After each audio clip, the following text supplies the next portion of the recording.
सभी हनुमान भक्तों को मेरा राम राम। दोस्तों, मैं आपके लिए फिर से एक सच्ची अनुभूति लेकर आई हूँ, एक सच्ची घटना लेकर आई हूँ।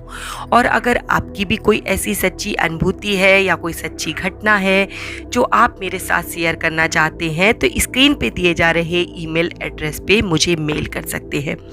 दोस्तों, पिछली बार जो प्रश्न पूछा था उसका सही आंसर जानने के लिए और लोगों का नाम जानने के लिए लास्ट तक वीडियो को ज़रूर देखिएगा।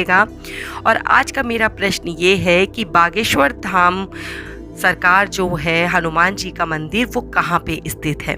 बहुत सारे लोग पूछ रहे थे कि दीदी ये बागेश्वर धाम का मंदिर कहाँ है। तो मैं आप सब लोगों से पूछती हूँ कि बागेश्वर धाम सरकार मंदिर कहाँ पर स्थित है। ऑप्शन आपको बता दे रही हूँ, राजस्थान, मध्य प्रदेश, जयपुर और बनारस। जल्दी से अपना उत्तर कमेंट कीजिएगा। और अब जिनकी स्टोरी आपके साथ शेयर कर रही हूँ उन्हीं के शब्दों में आगे की सारी घटना सुनाऊंगी। लिखती हैं, दीदी मेरा नाम रीना चौधरी है और मैं आज आपको अपने जीवन में घटित होने वाली बहुत ही सुंदर घटना को सुनाने जा रही हूँ। दीदी, मैंने आपका वो वीडियो देखा जो बाबा की चिट्ठी, जिसमें आपने लिखा है कि बाबा की लिखी चिट्ठी का कमाल, वो मैंने देखा था कुछ समय पहले। और ऐसी ही घटना दीदी मेरे साथ घटी थी 10 साल पहले, जब मैंने भी ऐसे ही बाबा को चिट्ठी लिखी थी और वो मेरी मनोकामना पूरी हुई थी। तो मैंने सोचा कि मैं आपको अपने जीवन की उस सुंदर घटना से परिचित कराऊं और सबको उस घटना को सुनाऊं। दीदी, मेरे बाबा जी हर मंगलवार को घर में सुंदरकांड का पाठ करते थे और मैं उस समय बहुत छोटी थी और प्रसाद लेने के लिए सबसे आगे रहती थी। उस समय तो मुझे प्रसाद का लोभ था, लेकिन धीरे धीरे मेरा जुड़ाव हनुमान जी के साथ जुड़ता चला गया। हमारे घर में हनुमान जी की बचपन से ही सब लोग पूजा करते थे।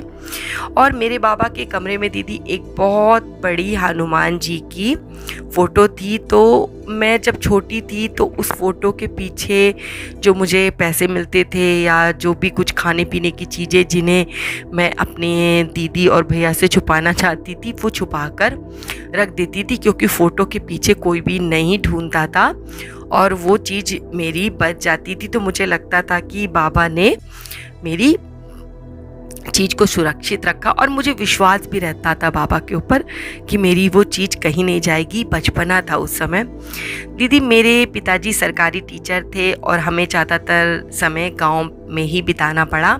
वहीं हमारे घर से कुछ ही दूरी पर पापा के एक फ्रेंड, जिनका हमारे घर से पारिवारिक संबंध था, वो रहते थे। और उनका जो घर के लोग थे, उनके बच्चे जो थे वो हमारे साथ खेलते कूदते थे और उन्हीं के साथ खेलते कूदते पता नहीं कब मेरा लगाव उनके जो बेटे थे उनके साथ हो गया और वो मुझे बचपन से ही बहुत पसंद आने लगे। और मैंने मन में निश्चय कर लिया कि मैं इनके साथ शादी करूंगी। और बचपना था और वो बचपना, लेकिन मेरा बचपने में ख़त्म नहीं हुआ। मेरे मन में ये इच्छा जो थी वो गांठ करती गई, बढ़ती चली गई और मैं धीरे धीरे बड़ी होने लगी। उनकी मम्मी जब कहती कि मैं आपकी बेटी को अपने घर की बहू बनाऊंगी तो मैं बहुत खुश हो जाती थी, क्योंकि मुझे लगता था कि मैं जो चाहती हूँ वो पूरी होने वाला है, मेरी इच्छा पूरी होने वाली है। लेकिन मैं ये नहीं जान पाई कि वो जो कह रही हैं वो मेरी बड़ी दीदी के लिए कह रही हैं, मेरे लिए नहीं, क्योंकि मैं तो घर में सबसे छोटी थी। लेकिन मेरा लगाव उनके बेटे के साथ था ये किसी को नहीं पता था। मैं अपनी बहन से ज़्यादा छोटी तो नहीं, 2 साल छोटी हूँ, लेकिन फिर भी लोग मुझे छोटा ही समझते थे। लेकिन मन है, मन का मैं क्या कर सकती, मेरा लगाव उनके साथ बढ़ता ही चला गया। जब हम लोग बड़े हुए तो उनकी मम्मी ने ये शादी की बात जब मेरे घर में की तो मेरे परिवार वाले लोग भी मान गए, क्योंकि घरेलू टर्म्स थे और सबको पसंद भी थे। मेरे हस्बैंड, जो अब मेरे हस्बैंड हैं, लेकिन उस समय लोगों को पसंद थे, क्योंकि उनका स्वभाव इतना सरल था कि कोई भी उन पर मोहित हो जाता था, जो मैं बचपन से हो गई थी। और मुझे कहीं ना कहीं ये लगता था कि वो मुझे ही पसंद करते हैं, और ऐसा ही था। लेकिन हम लोग इतना ज़्यादा उस समय खुले विचारों के नहीं थे कि अपने पेरेंट्स से इस चीज़ को कह सकें कि हम एक दूसरे को पसंद करते हैं। और अगर हम ये बात कहते तो शायद हमारी बात मान भी लेते हमारे मम्मी पापा, लेकिन हमारे मन में डर था कि लोग क्या कहेंगे। उसी घबराहट में मैंने बाबा को एक चिट्ठी लिख दी। जैसे आपने वो चिट्ठी वाली स्टोरी बनाई है, तो मैंने भी एक बाबा को चिट्ठी लिखी और उसमें पूरा सब कुछ लिख दिया कि मुझे ऐसे ऐसे पसंद हैं और मैं उनसे शादी करना चाहती हूँ, लेकिन मैं घर में किसी को बता नहीं सकती। और वो चिट्ठी मैंने अपने बाबा के कमरे में ले जाकर उस फ़ोटो के पीछे छुपा दी। मुझे कुछ समझ में नहीं आ रहा था कि मैं क्या करूं। मुझे बहुत घबराहट हो रही थी, क्योंकि शादी की बात लगभग तय होने जा रही थी।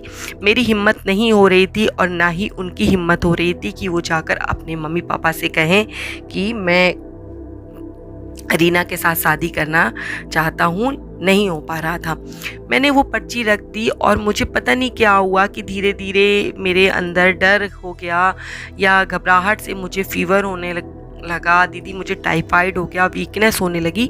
घर के लोग नहीं समझ पा रहे थे कि मेरी हालत क्या है, लेकिन मेरा मन जान रहा था कि मैं क्या करूं, किससे कहूं।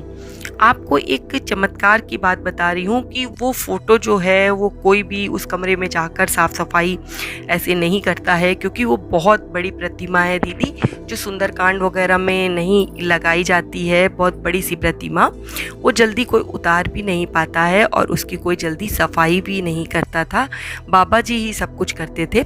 लेकिन पता नहीं कैसे भगवान की प्रेरणा समझिए या भगवान का आदेश समझिए, एक दिन मेरी बहन जो साफ़ सफाई कर रही थी, उन्हें वो पर्ची मिल गई और उन्होंने वो पर्ची पढ़ी और सब घर के सभी लोगों को इस बात की जानकारी दे दी। मेरे घर वाले तो खैर उनको पसंद ही करते थे और मैं भी कोई बहुत छोटी नहीं थी, तो मेरी जो शादी थी उनके साथ हो गई। मेरे हस्बैंड का नाम राजेश है, तो मेरी शादी उनके साथ हो गई। मैं बहुत खुश हूँ दीदी कि बाबा ने मेरी लाज रख ली। तो जो आपने वीडियो बनाया था कि बाबा को लिखी हुई चिट्ठी का कमाल होता है, तो दीदी 100% होता है। और मैंने इस चीज़ को कई बार किया है। जब भी मैं किसी परेशानी में होती हूँ तो मैं अपने बाबा को चिट्ठी लिख कर दे देती हूँ और वो मेरी मनोकामना पूरी भी होती है।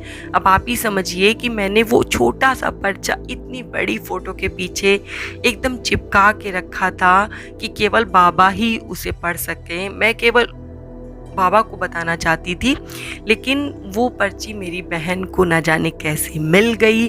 उसने घर में इस बात को बताया और सब लोग मान भी गए। तो ये बाबा का चमत्कार नहीं तो क्या है। मैं बाबा से प्रार्थना करती हूँ कि बाबा सबकी मनोकामना ऐसे ही पूरी करें, और आपको दिल से धन्यवाद देती हूँ कि आप बाबा से जुड़ी हुई ऐसी सुंदर घटनाओं को लोगों के साथ शेयर करती हैं।